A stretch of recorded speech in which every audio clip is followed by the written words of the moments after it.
Hi అండి. నాగబాబు చేసిన వ్యాఖ్యలైతే సంచలనంగా మారినాయి. పిఠాపురంలో పవన్ కళ్యాణ్ గెలుపుకు కారణం ఓన్లీ పవన్ కళ్యాణ్, జన సైనికులని చెప్పారు. టీడీపీ సంబంధించిన కార్యకర్తలు కాదు, లేకుంటే వర్మ క్లెయిమ్ చేసుకుంటా ఉన్నాడు. వర్మ వల్లనే అక్కడ పవన్ కళ్యాణ్ గెలిచారని క్లెయిమ్ చేసుకుంటా ఉన్నారు. ఇలా రకరకాల ఆరోపణల మధ్య నాగబాబు అయితే సంచలన వ్యాఖ్యలు చేశారు నిన్న జనసేన ఆవిర్భావ సందర్భంగా. అయితే మరి దీన్ని టీడీపీ వాళ్ళు ఎలా రిసీవ్ చేసుకుంటారో చూడాలి. ఎందుకంటే నేను అనుకోవడం ఏంటంటే, ఎందుకంటే చూసాను 2019లో పవన్ కళ్యాణ్ భీమవరం నుంచి, అలానే గాజువాక నుంచి 2 చోట్ల నుంచి పోటీ చేశాడు. అక్కడ ఓడిపోయాడు.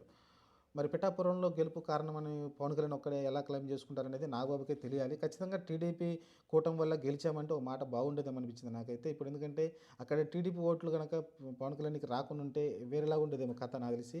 చూడాలి, సింగిల్‌గా వెళ్తే పిఠాపురంలో మరి టీడీపీతో పొత్తు లేకుండా సింగిల్‌గా పవన్ కళ్యాణ్ వెళ్తే అప్పుడు గెలిస్తే అప్పుడేమన్నా అనుకోవచ్చు. ఓకే, పిఠాపురంలో పవన్ కళ్యాణ్‌కి మద్దతు ఉంది, సపరేట్‌గా ఉందనుకోవచ్చు. చూద్దాం మరి. ఎందుకంటే ఇండిపెండెంట్‌గా 2014లో అనుకుంటాను ఇండిపెండెంట్‌గా వర్మ గెలిచాడు అక్కడ. ఇండిపెండెంట్‌గా టీడీపీ కాదు, వైసీపీ కాదు, ఎవరు కాదు. ఇండిపెండెంట్ వ్యక్తి వర్మ గెలిచి ఆ తర్వాత టీడీపీలో ఉండడం చూసాం మనమైతే.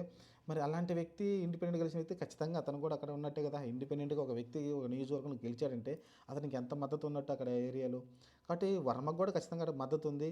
వర్మ పేరు చెప్పబోయినప్పటికీ టీడీపీ మద్దతుతోటి పవన్ కళ్యాణ్ టీడీపీ మద్దతుతోటి, జనసేనల కష్టంతోటి గెలిచారంటే బాగుండు అనిపించింది. కానీ వన్ సైడ్‌గా అయితే అక్కడైతే చెప్పడం చూసాం. చూద్దాం మరి. ఎందుకంటే లాస్ట్ వరకు వర్మకే వస్తుందనుకున్నారు. లాస్ట్ మినిట్‌లో పవన్ కళ్యాణ్ ఆ పిఠాపురం సీటు కోరుకోవడం జరిగింది.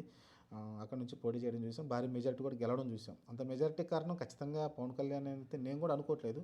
టీడీపీ మద్దతు ఉండడంతోనే అంత మెజారిటీ వచ్చింది. 75,000, 76,000 మెజారిటీ వచ్చింది కదా. 72,000 అనుకుంటాను.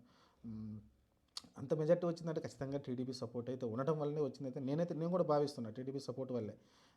కాబట్టి టీడీపీ సపోర్ట్ అంటే ఆటోమేటిక్‌గా వర్మ సపోర్ట్ కూడా ఉన్నట్టే కదా. చూద్దాం మరి పవన్ కళ్యాణ్ మరి నాగబాబు చేసిన వ్యాఖ్యలపైన మరి టీడీపీ ఎలా స్పందిస్తుంది, వర్మ ఎలా రియాక్ట్ అవుతాడో చూడాలి. ప్రస్తుతానికి ఇది ఒక సంచలనంగా మారింది నాగబాబు చేసిన వ్యాఖ్యలు.